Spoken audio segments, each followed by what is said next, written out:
कर्जमाफीचा लाभ देताना त्या प्रत्येक शेतकऱ्याचा आधार नंबर घेणार आहोत आणि त्याच्या अकाउंटशी आधारचं सीडिंग करणार आहोत आणि त्याच्या आधारावर त्याच्या इतर अकाउंटचं व्हेरिफिकेशन आम्ही करणार आहोत आणि त्या माध्यमातून कोणालाही याचा चुकीचा लाभ घेता येऊ नये। तो खरा शेतकरी असला पाहिजे, शेती करताच त्यांनी कर्ज घेतलेलं असलं पाहिजे। त्यामध्ये सरसकट ज्यावेळेस घोषित केलं होतं त्यावेळी त्या सरसकटचा अर्थ देखील समजावून सांगितला होता।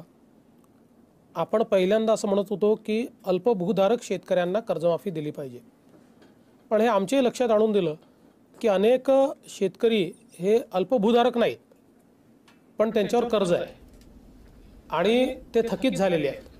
त्यामुळे ही जी काही जमिनीच्या होल्डिंगची अट आहे ही रद्द केली पाहिजे।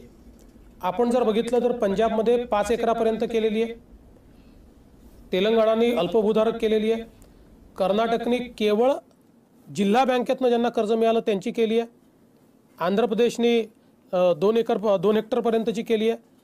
महाराष्ट्र एकमेव राज्य असं आहे की ज्यांनी या सगळ्या अटी काढून टाकल्या आहेत आणि म्हणून ही सरसकट अशा प्रकारची कर्जमाफी आहे।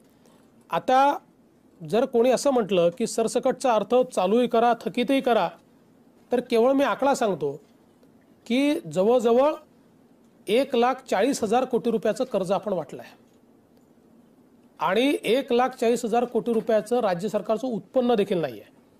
जर ही कर्जमाफी करायची ठरवली तर आपण आपला जो प्लॅन आहे, प्लॅन एक्सपेंडिचर आपण ज्याला म्हणतो, हा 50,000 कोटीचा आहे आणि 1,35,000 कोटीची दुसरं असं आहे की जे अडचणीत आहेत त्यांना मदत केलीच पाहिजे, पण जे स्वतःच्या कर्तृत्वानं उभे आहेत त्यांनाही जर आपण अशा प्रकारची सवय लावली तर यानंतर पूर्ण बँका उद्ध्वस्त होतील, सोसायट्या उद्ध्वस्त होतील, कधीच कोणी कर्ज भरणार नाही।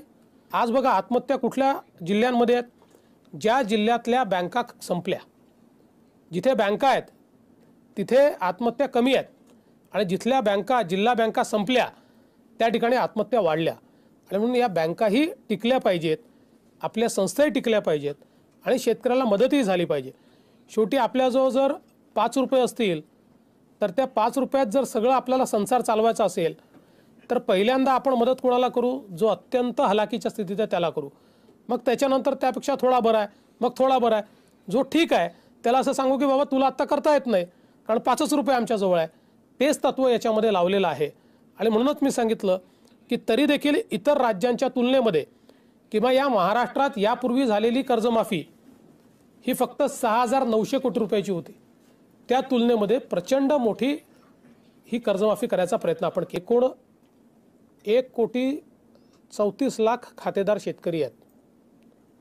या 1,34,00,000पैकी 90 लाख शेतकरी असे आहेत की ज्यांनी आजपर्यंत कर्ज घेतलं आहे।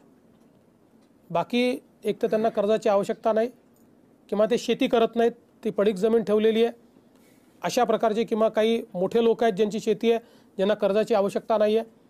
त्यामुळे आजपर्यंतच्या इतिहासात 90 लाख लोकांनी, खातेदार शेतकऱ्यांनी कधी ना कधी कर्ज घेतलं आहे। त्या 90 लाखापैकी 89 लाख हे आता या योजनेमध्ये कव्हर झालेले आहेत। आता हे 89 लाख का झाले तर थकीत शेतकरी आणि चालू शेतकरी यांची आत्ता जेवढी खात्यांची संख्या उपलब्ध आहे ही 89 लाख आहे। त्यामुळे ते सगळे आपण त्याच्यामध्ये घेतलेले आहेत आणि साधारणपणे आपण जर बघितलं तर आता या सगळ्या लोकांना ही मदत केल्यानंतर पुन्हा नव्याने त्यांना कर्ज हे घेताच येणार आहे। त्यामुळे हे आता आम्ही कसं करणार तर त्यांच्या खात्यामध्ये ही रक्कम आम्ही जमा करणार आहोत। याच्यामध्ये जे मोठे खातेदार आहेत त्यांच्या याच्यात काही टप्पे पाडायचा प्रयत्न आम्ही करू, त्याची फायनान्शियल अरेंजमेंट जी आहे ती राज्य सरकार करेल। त्यामुळे शेतकऱ्याला अडवून ठेवण्याचं कारण नाही आहे, शेतकऱ्याला मोकळं करू आणि आमच्या व्यवस्थेतनं आम्ही त्यामध्ये एक स्टेट लेवल बँकिंग कमिटी असते SLBC, ही सगळ्या बँकांची मिळून एकत्रित कमिटी असते। आता महाराष्ट्रातली lead bank he Maharashtra bank of Maharashtra आहे, त्याचे चेअरमन याचे चेअरमन असतात आणि सगळ्या बँकांचे जे प्रमुख आहेत त्याचे मेंबर असतात। हे पूर्ण कर्जाचं वाटप दरवर्षीचा क्रेडिट प्लॅन ते तयार करतात, कृषी क्षेत्रात किती कर्ज दिलं पाहिजे, कुठे दिलं पाहिजे, त्यानुसार टार्गेट ते ठरवतात आणि त्या टार्गेटप्रमाणे ते वाटतात आणि त्याचा हिशोब देखील तेच ठेवतात। त्यामुळे हे जे काही 42-43 लाख जे काही थकीत